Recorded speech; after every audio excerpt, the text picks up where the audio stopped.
Assalamualaikum warahmatullahi wabarakatuh. Halo semuanya, kembali lagi ke mata kuliah medan elektromagnetik.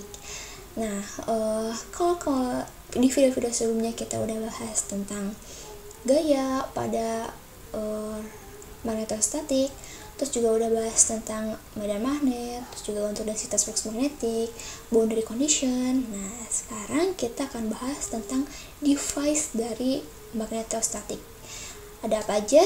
Ada yang namanya induktor dan juga ada induktansi. Induktansi tentunya adalah salah satu karakteristik dari induktor, ya kan. Nah, saya yakin sekitar 99% di antara kalian pasti udah tahu ya apa itu induktor dan juga induktansi. Nah, sekarang yang akan kita bahas lebih ke arah dari mana sih asalnya induktansi itu gitu. Terus apa sih hubungannya induktansi dengan sebuah induktor dan apa sih fungsinya induktor kayak gitu. Nah, sekarang kita akan mulai dulu dari yang namanya induktansi. Apa itu induktansi? Kalian kalau misalnya jawab induktansi adalah misalnya nih, induktansi ada L misalnya menurut kalian. Terus atau misalnya ada yang jawab juga induktor itu adalah suatu lilitan nih yang kayak begini-begini. Nah, jawaban kalian itu sebetulnya hampir tepat karena induktansi itu disimbolkan oleh si L ini, dan juga induktor disimbolkan untuk di rangkaian elektrik dengan lilitan-lilitan yang kayak gini, ya kan.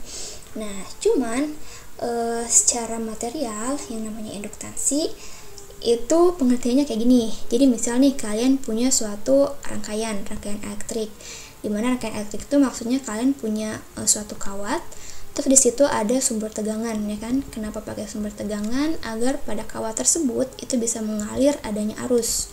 Karena kan syarat dari medan magnet itu adanya arus yang mengalir pada elemen tersebut, ya kan?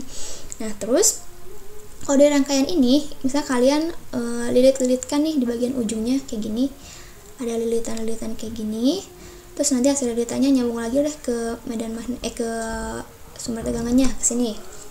Nah, terus dari kayak gini itu kalau adanya arus yang mengalir melalui lilitan ini itu sebetulnya bisa dihasilkan juga yang namanya medan magnet.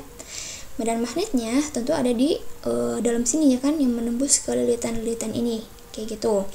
Nah, terus seperti kita tahu ya, kalau ada medan magnet pasti ada yang namanya flux magnetik. Kenapa? Karena kan cara cari flux magnetik adalah integral B.ds, ya kan, dimana flux magnetik di rangkaian kita ini sama seperti medan magnet yang menembus si ds kita. Ds-nya itu apa? Ya berarti permukaan si lilitan-lilitan kita gitu, menembus lilitan dari rangkaian gitu.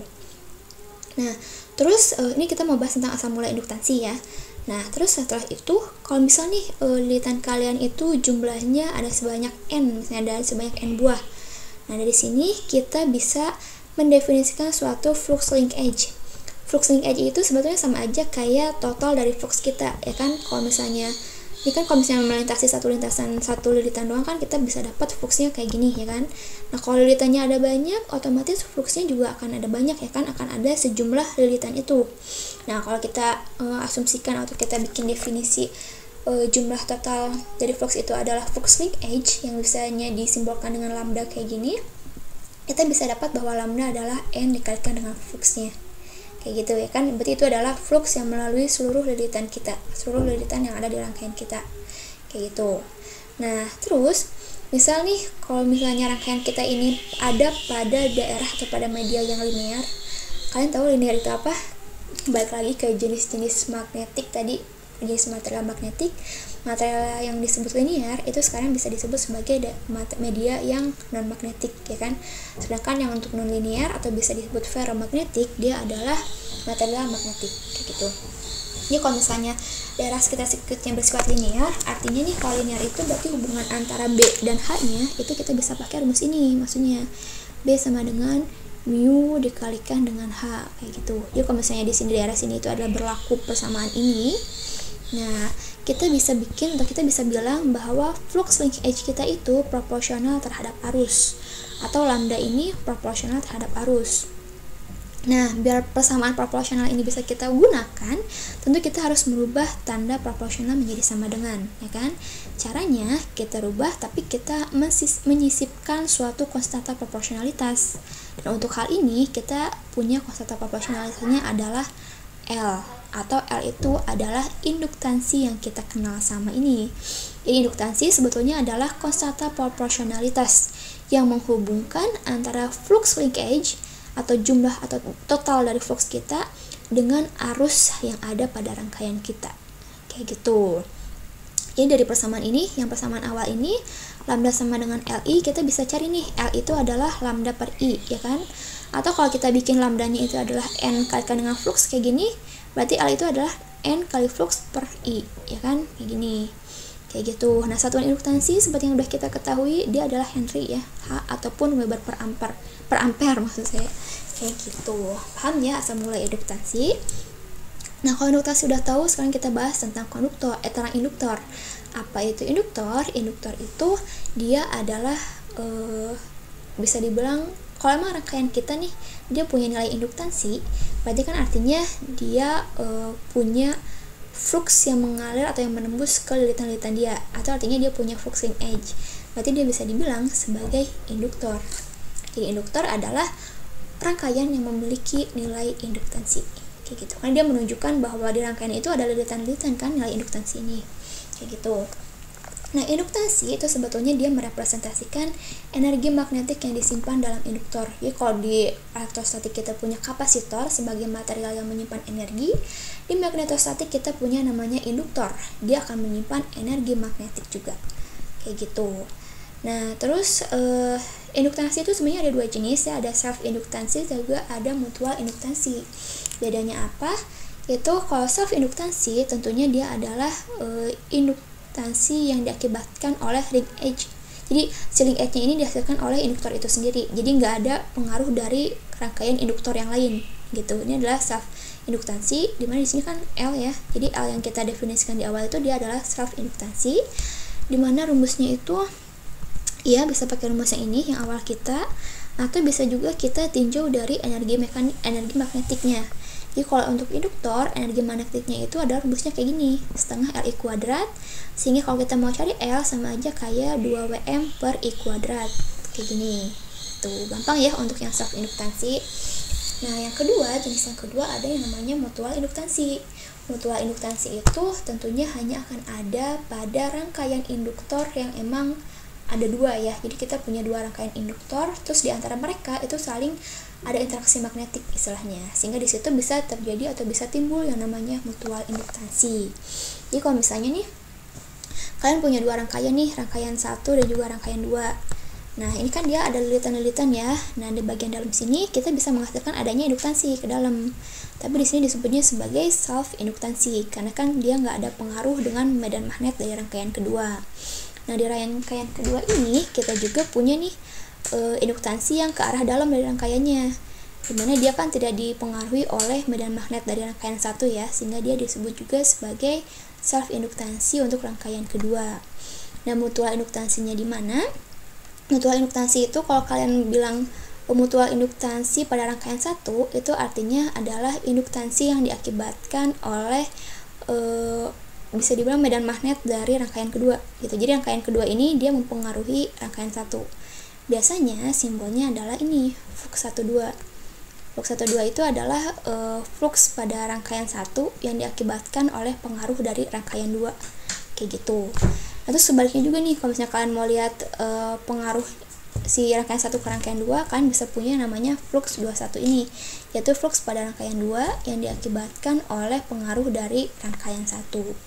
Gitu. Jadi kalau misalnya kalian punya dua rangkaian kayak gini, itu kan pasti dia saling berinteraksi ya. Nah, hasil dari interaksi ini bisa menghasilkan yang namanya flux. Fluxnya itu ada berapa? Tentunya ada 4 ya jadinya. 4 itu ada yang di sebelah sini untuk di rangkaian 1 aja. Terus ada yang di sebelah kanan yang ada di rangkaian 2 aja. Juga ada di tengah-tengah nih. Ada di flux 12 dan flux 21. Nah, sebetulnya flux 12 dan flux 21 itu tuh sama. Jadi sebetulnya kalian tinggal pilih aja nih, kalian bisa pakai flux 12 ataupun flux 21, terserah kalian kayak gitu ya. Jadi ini adalah satu kesatuan ya sebetulnya. Seperti itu. Nah, tadi yang flux 12 dan flux 21, flux 22 kan dipakainya untuk mencari ini ya, mencari ini self induktansi. Nah, kalau untuk yang tengah-tengah sini, yang flux 12 dan flux 21 itu digunakan untuk mencari mutual induktansi. Gimana cara carinya? Kayak gini. Misal nih tadi ya, kita ceknya yang flux 12 aja ya, karena kan sebetulnya sama aja untuk flux 21 juga. Misal flux 12 ini adalah flux melalui rangkaian 1 akibat arus I2 dari rangkaian 2 gitu kan. Arus ini kan sama aja disebabkan adanya medan magnet ya kan. Nah, terus apabila B2 adalah medan magnet akibat I2 dan S1 merupakan jadi kan kita kan tadi tahu ya kalau buat cari L itu rumusnya adalah N dikalikan dengan flux per I gitu kan. Nah, sekarang kasus kita untuk yang mutual induktansi, flux yang kita pakai tentunya adalah flux yang ini, yang tengah sini, yang flux 12. Di mana flux 12 ini besarnya apa? Besarnya adalah kayak biasa, flux itu adalah integral BDS ya kan sebetulnya. Nah, cuma subscriptnya itu lihatnya kayak gini. Kalau kalian punya flux 12, artinya itu adalah flux pada rangkaian 1 yang diakibatkan oleh medan magnet atau oleh arus pada rangkaian 2. Jadi kalau misalnya kita butuh integral B.ds, tentunya B-nya adalah B yang 2, ya kan, rangkaian 2. Dan ds-nya adalah ds yang 1, karena kita kan tinjaunya adalah permukaan di rangkaian 1, ya kan. Makanya di sini diintegralinya terhadap S1. Kayak gitu. Dan sebaliknya kalau kalian mau carinya flux 21, berarti di sini B-nya adalah B1 dan ds-nya diintegralkan terhadap S2. Kayak gitu. Paham ya? Terus kalau setelah ketemu fluxnya, kita bisa langsung cari si ininya, induktansinya. Biasanya di simbol ringnya biar nggak ketukar antara yang mutual dan juga yang self induktansi. Untuk yang mutual kita simbolkan dengan M. M12 berarti adalah induktansi di rangkaian 1 akibat pengaruh dari rangkaian 2, ya kan? Pakai rumus yang tadi kayak biasa, bisa pakai flux linkage per I atau flux linkage kan sama aja kayak N dikatakan dengan flux ya, per I2. Di sini karena kita carinya M12, otomatis kita pakainya fluxnya flux 12. Dan lilitannya karena dia adalah induktansi pada rangkaian 1, berarti pakai jumlah lilitan pada N1 ya kan, pada rangkaian 1. Dan arusnya, dia kan M12 itu adalah disebabkan oleh arus dari rangkaian 2. Maka kita di sini pakainya arusnya arus I2. Kayak gitu. Bisa ya. Dan untuk M21 sama kayak tadi, fluxnya pakai flux 21. Lilitannya juga berarti pakai lilitan yang kedua. Dan arusnya berarti arus dari rangkaian 1. Kayak gitu. Gampang ya. Nah, kalau emang rangkaiannya, ini tadi kalau medium di sekitar rangkaiannya bersifat linear, kita bisa bikin M12 itu sama dengan M21. Begitu. Nah, satuannya sama Henry ya, sama-sama induktansi kan soalnya. Nah, terus kalau di rangkaian kita tadi, kalau kita mau coba cari lagi nih self induktansinya, sama lagi pakai rumusnya adalah ini L sama dengan flux H per I atau N kali flux kali I. Nah, tapi kita kan carinya fluxnya, ya kita kan mau carinya self induktansi kan, berarti dari sini nih. Nah, fluxnya itu, flux yang dipakai adalah bukan, kalian bisa nembak gak? Mungkin kalian ada yang ngejawab pakainya adalah flux ini doang ya kan. Padahal sebetulnya bukan ini doang. Yang dipakai adalah flux ini ditambah dengan flux 12. Jadi yang ada di rangkaian 1 kan dia sebetulnya dihasilkan dua jenis flux ya. Flux yang ini, flux 11, juga ada juga flux 12 ya kan, karena interaksi dari rangkaian 2. Makanya kalau kalian mau cari self induktansi dari suatu rangkaian yang berpasangan kayak gini, itu kita cari untuk self induktansinya pakainya fluxnya flux 1 ini. Flux 1 itu artinya adalah penjumlahan dari flux 11 ditambah flux 12 kayak gitu. Terus jumlah lilitannya karena di rangkaian 1 pakai rangkaian 1, arusnya pun karena dia self induktansi berarti pakai arus yang ada di rangkaian 1. Yang L2 pun sama ya, kayak gini. Nah, flux 2-nya juga sama, dia adalah flux 21 ditambah flux 22. Kayak gitu, gampang ya. Nah, terus sekarang kalau misalnya dicari berapa sih total energi magnetiknya kalau emang kita punya rangkaian kayak gini. Kan kalau pakai rangkaian 1 doang kayak gini kan total energinya ini ya, WM sama dengan setengah LI kuadrat. Nah, kalau emang kalian punya rangkaiannya yang berinteraksi kayak gini, dua rangkaian kayak gini, itu kalian jumlah energi totalnya dijumlahin. Jadi W1 tambah W2 tambah W12. W1 ini adalah akibat self induktansi, sama kayak tadi rumusnya setengah L1I1 kuadrat. W2 juga sama, setengah L2I2 kuadrat. Dan W12 itu akibat mutual induktansi. Rumusnya kayak gini jadinya, M12 kali I1 kali I2. Kayak gitu. Paham ya sampai sini ya? Ini kayaknya cukup mudah deh. Jadi secara umum kalau misalnya kalian diminta buat cari self induktansi, itu caranya pertama cari ya, tentukan sistem koordinat yang mau kalian tinjau. Kenapa kita butuh sistem koordinat? Karena kan kita bakal cari integral B.ds kan ya, kita butuh arah dari setiap B dan juga ds ini itu apa gitu kan. Terus juga pastikan ada arus nih yang mengalir pada induktor kita, pada rangkaian kita. Terus setelah itu karena kita tahu kan rumusnya kayak gini ya, kita butuh di sini ada flux magnetik, sehingga cari menggunakan rumus ini. Flux sama dengan, jadi awalnya kita cari dulu medan magnetnya nih, B-nya itu berapa, pakai hukum Biot-Savart atau hukum Ampere. Terus setelah itu kita bisa mencari fluxnya, yaitu integral B.ds gitu ya. Setelah ketemu fluxnya baru kita bisa cari self induktansi pakai rumus yang ini kayak gitu. Mungkin nanti akan lebih tricky-nya itu pada saat kita mencari medan magnetnya sih, menurut saya sepertinya ya. Kita coba ntar lihat di contoh soalnya. Ini untuk kita lihat, ini sebetulnya aplikasi di jenis induktor yang berbeda. Jadi kalau tadi kan gambar induktornya masih yang sederhana ya. Nah, ini kalau misalnya induktornya berbentuk kabel koaksial atau kabel transmisi, tahu kan kabel transmisi itu kayak gimana? Yang ada dua tabung gitu tuh, kayak gini kan kabel kayak gitu ya. Kalau induktornya berbentuk kayak gitu, nanti induktansi yang dihasilinya ada dua, tapi namanya adalah induktansi internal dan induktansi eksternal.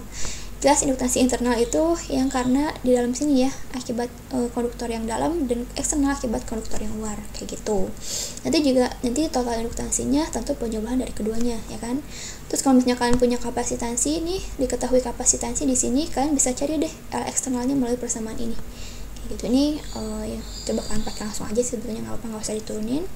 Terus ini kita punya tabel ini, dia menunjukkan beberapa nilai induktansi untuk beberapa jenis induktor. Jadi ini kan bentuk induktornya bisa macam-macam ya. Kalau kita punya wire kayak gini, nilai L-nya tuh kayak gini rumusnya. Terus hollow cylinder, hollow itu artinya di sini bolong ya. Kita punya rumusnya ini, paralel rumusnya kayak gini. Terus silahkan nih kalian bisa baca ya, bisa dihafalin sebetulnya enggak ya, cuman ya dipahami aja kenapa bentukannya kayak gini. Penurunan rumusnya sebetulnya nggak beda jauh juga sih dari yang tadi kita coba turunin kayak gitu ya. Terus sekarang ini ada sedikit tentang energi magnetik. Jadi kalau di electrostatic field kita punya yang namanya energi potensial, di mana energi potensial itu rumusnya adalah kayak gini. Kalau kalian nanya kok rumusnya kayak gini sih Bu, nah kalian baca lagi tuh tentang elektrostatik. Ini sudah ada dijelaskan kok di slide yang sebelumnya tentang elektrostatik.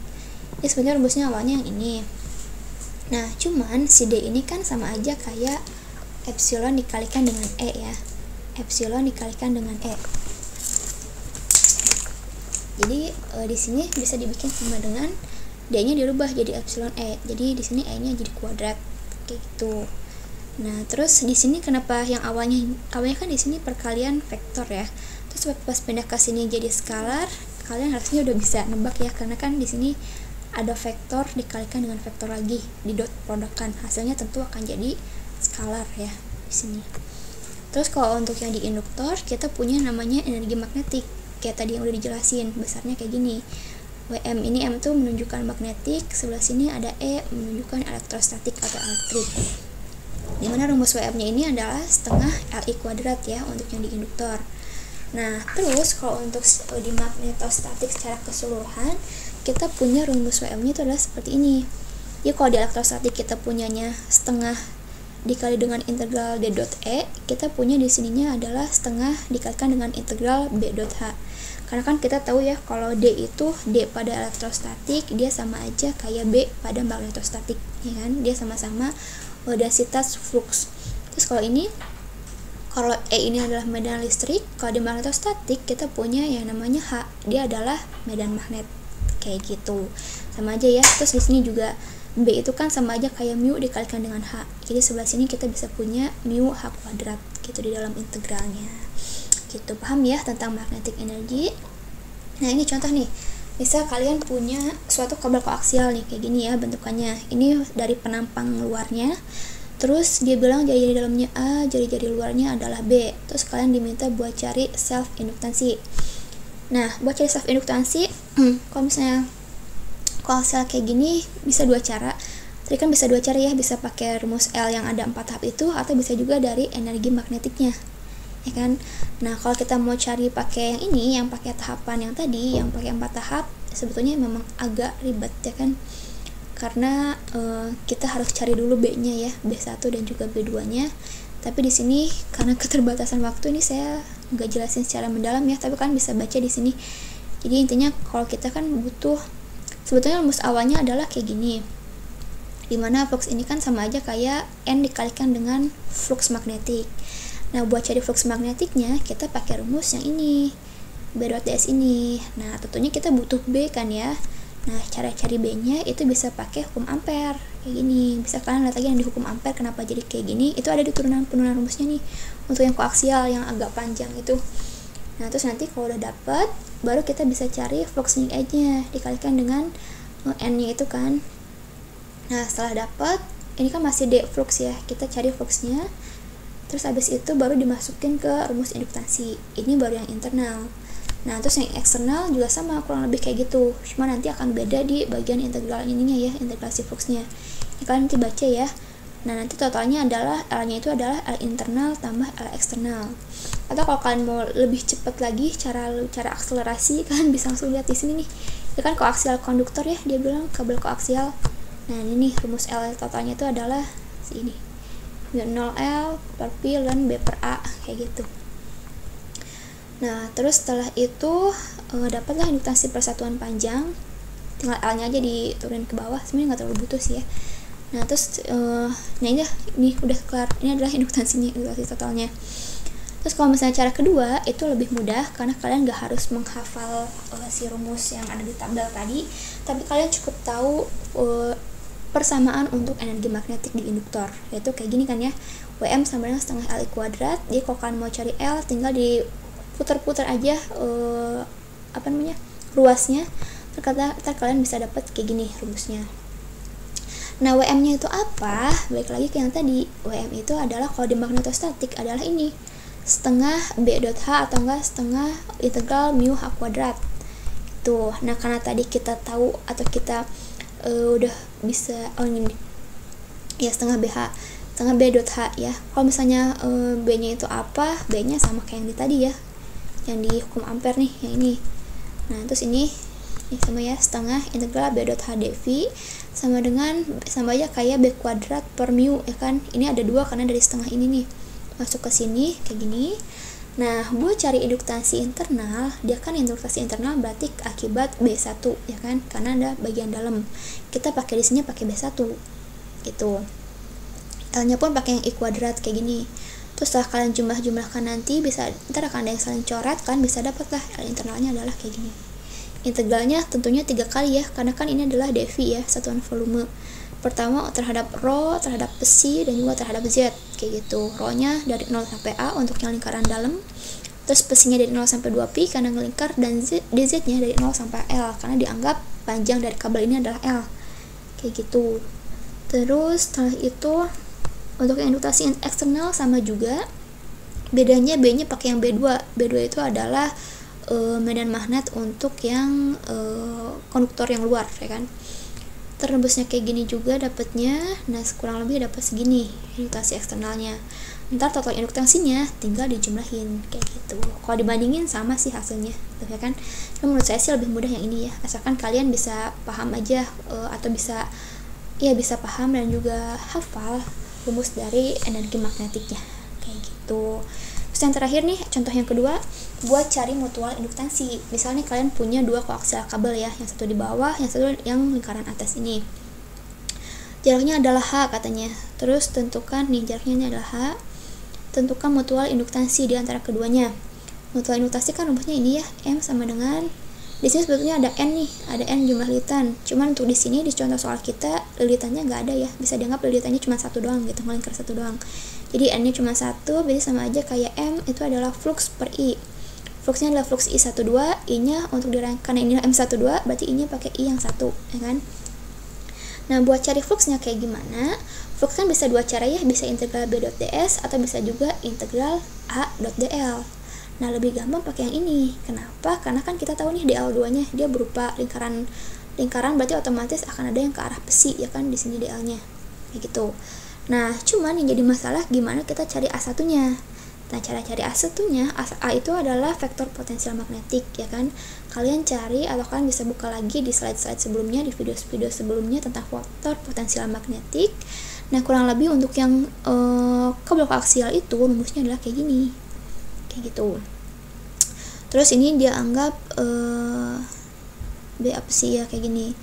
Kita udah dirubah nih si R-nya, jadi hubungan dengan ini ya, R itu kayak gitu. Nah kalau udah dapet, ini dia asumsikan kalau H-nya itu jauh lebih besar dibandingkan dengan B, jadi jarak antara kedua ini tuh sangat jauh. Jadi kita bisa bikin H-nya itu lebih besar ya dibanding B. Jadi kita bisa dapat A-nya itu adalah kayak gini.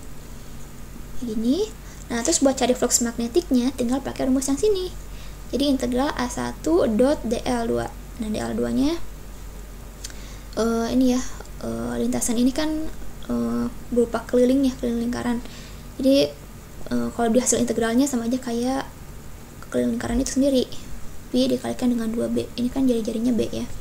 Terus nanti dapat flux 1,2 nya kayak gini, tinggal masukin ke rumus mutual induktansi yang awal tadi. Ini dapat flux 1,2 nya segini dan I nya masih I1. Jadi ntar kita saling coret nih si I1 nya, kita bisa dapat lah ini mu pi A kuadrat B kuadrat per 2H pangkat 3. Ini kurang lebih dia adalah rumus umum atau persamaan umum untuk mutual induktansi pada kabel koaksial gitu. Kalau tadi sebelumnya adalah untuk induktansi yang self induktansi, yang sekarang untuk yang mutual induktansi kayak gitu. A nya itu apa? A adalah jari-jari dalam, B jari-jari luar, dan H itu adalah jarak di antara kedua kabel koaksial tersebut kayak gitu. Paham ya? Oke, cukup sekian untuk yang induktor dan induktasi, semoga dapat dipahami. Terima kasih. Wassalamualaikum warahmatullahi wabarakatuh.